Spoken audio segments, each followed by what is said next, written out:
Family by choice का episode 8 के part 2 के शुरुआत में सन्हा जून को मैसेज करता है कि मेरे माँ को होश आया है।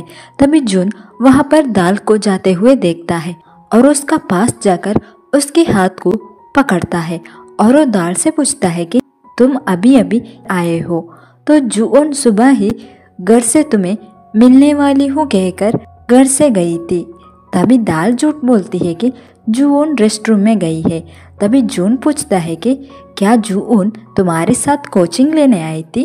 तो दाल जून को सब सच बता देती है।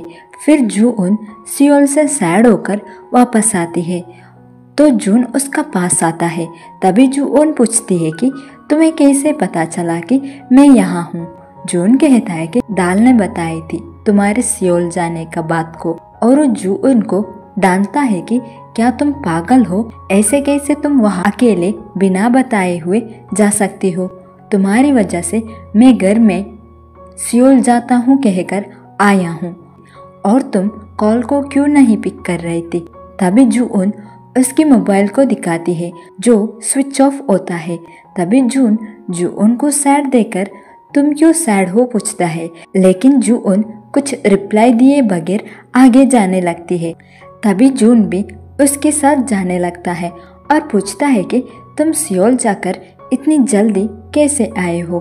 जून कहती है कि मैं हॉस्पिटल गई थी और सन्हा को पुकारने ही वाली थी। तभी सो नर्स के साथ आकर सन्हा से कही कि उसका माँ को होश आया है तो वो बिजी लग रहा था तो मैं वापस आई।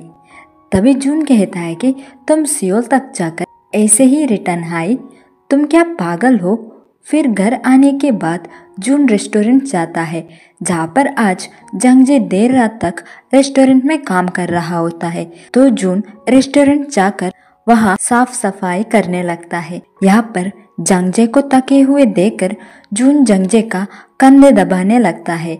यहीं पर जून जंगजे का कंधे दबाते हुए जंगजे का नेक में बैंडेज देखता है और सैड होता है, लेकिन वो जंगजे से कुछ नहीं पूछता है। फिर हम सन्हा को देखते हैं जो उसका पापा को कॉल करके माँ अब ठीक है कहता है और उसे जनरल वार्ड में शिफ्ट किए हैं। दूसरे ओर जंगी फ्लोर में नीचे इधर उधर जा रही होती है। तभी वहाँ सन्हा आता है और जंगी से आप क्यों नीचे हो कहकर उसे उठाने का कोशिश करता है, लेकिन जंगी उसे धक्का देती है और वो कहती है कि मेरी बेटी को खोने का बाद मैं ऊक से डाइवोर्स लेकर एक डिसेंट आदमी को शादी की और मैं सोची थी कि मैं उसका साथ अच्छी जिंदगी बिताऊंगी, लेकिन एक क्या हुआ, ऐसा जिंदगी किसी को नहीं चाहिए। एक कहकर रोने लगती है और वो कहती है कि मेरी एक बदनसीब जिंदगी है और पागलों के जैसे चिल्लाने लगती है। तभी सन्हा कहता है कि माँ आपका बड़ा कार एक्सीडेंट हुआ था और डॉक्टर ने कहे कि आपका बचना एक मिराकल था। तभी जंगी उसका पैर को सन्हा को दिखाकर कहती है कि क्या तुम्हें ये मिराकल लग रहा है? अब से मैं कभी भी उठ नहीं सकती हूँ तो तुम इसे मिराकल कैसे कह सकते हो? एक कहकर वो रोने लगती है और कहती है कि अब तुम्हें लग रहा होगा ना कि मैं ये डिजर्व करती हूँ क्योंकि मैं तुम्हें छोड़ दिया था इसलिए, और कहती है कि ऐसे जीने के बदले मैं मरती क्यों नहीं हूँ। तभी सन्हा कहता है कि माँ आप ऐसा कैसे कह सकते हो? आपको सो और मैं हूँ तो आप मर नहीं सकती हो। और वो बाहर आता है और सैड होता है। तभी सन्हा का पास सो आती है और वो सन्हा से माँ कहाँ है पूछती है। सन्हा कहता है कि माँ ठीक है, लेकिन माँ को और थोड़ा ठीक होने दो तब तुम माँ को मिल सकती हो। तभी सो कहती है कि तुम फिर से मुझे ऐसे कह रही हो तो मैं आज भी माँ को नहीं देख सकती हूँ कहकर रोने लगती है। इसके बाद रात में सन्हा हॉस्पिटल का बाहर होता है।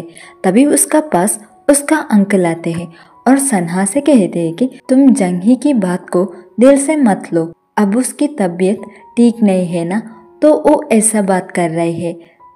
सन्हा कहता है कि मुझे पता है। तभी अंकल कहते हैं कि तुम सियोल में कॉलेज जाओ क्योंकि मैं काम पर जाने वाला हूँ, तो तुम सियोल में कॉलेज जाओगे तो जंगी की भी ख्याल भी रख सकते हो।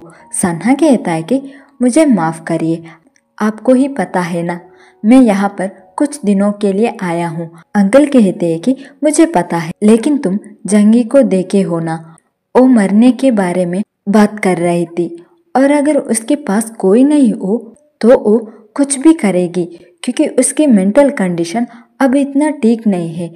फिर सन्हा उसका माँ का पास होता है और वो अंकल का कहे हुए बातों को याद करके परेशान होता है। फिर वो जुओन की मैसेज देखता है जहाँ पर वो सन्हा से कहती है कि तुम टाइम पर खाना खाओ और तुम आज भी वहीं रहने वाले हो क्या, जिसे देखकर सन्हा जुओन को कॉल करता है लेकिन जुओन की फोन स्विच ऑफ होती है।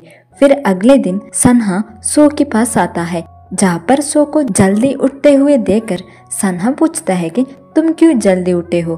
तभी सो सन्हा को केक देकर, भाई कल मैं आपके ऊपर चिल्लाकर हॉस्पिटल में रोई थी तो सॉरी, और वो एक कैंडल सन्हा को देकर, ये मेरी बर्थडे का कैंडल है, मैं इसे आज तुम्हें देती हूँ तो तुम इससे विश मांगो कहती है। फिर सन्हा कैंडल जलाता है और प्रेयर करता है। तभी सो कहती है कि आप आपके विश को जोर से बोलना चाहिए ताकि सब सुन सके। सन्हा पूछता है कि तो मेरा विश को कौन सुनने वाला है। सो कहती है कि मुझे नहीं पता, लेकिन किंडरगार्टन में हम ऐसे ही विश करते हैं।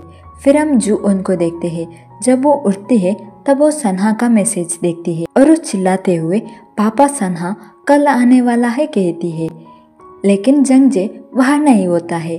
तो जून और जुओन रेस्टोरेंट के और जंगजे को ढूंढते हुए जाते हैं जहाँ पर जंगजे रेस्टोरेंट में बेहोश होकर गिरा होता है, जिसे देखकर जून और जुओन परेशान होते हैं। तभी जुओन पापा से पूछती है कि आपको क्या हुआ है। जंगजे कहता है कि मैं ठीक हूँ और वो उठने लगता है, लेकिन वो उठ नहीं पाता है। तो जंगजे को वो दोनों हॉस्पिटल एडमिट करते हैं। जब जंगजे को होश आता है तब वो हॉस्पिटल में होता है। फिर हॉस्पिटल से घर जाते वक्त जंगजे ऊक से कहता है कि तुम गाड़ी को जल्दी से चलाओ, मुझे रेस्टोरेंट ओपन करना है, जिसे सुनकर जून सैड होता है और वो पूछता है कि आप क्यों इतना ओवर टाइम वर्क करते हो। और वो कहता है कि आज आप रेस्टोरेंट मत जाओ, मैं आपके बदले रेस्टोरेंट जाता हूँ। फिर जून कार से उतरकर रेस्टोरेंट के ओर जाने लगता है। फिर घर आने के बाद ऊक जंगजे से पूछता है कि तुम क्यों इतना ओवर टाइम वर्क करते हो। जंगजे कहता है कि जो दोंग ने मुझे दिखाया था ना वो स्कूल का पैम्पलेट, उसमें सब स्कूल अच्छा स्कूल है। तभी ऊक कहता है तो तुम इसलिए ओवर टाइम वर्क कर रहे हो। यहीं पर फैमिली बाय चॉइस का एपिसोड 8 का पार्ट 2 खत्म होता है।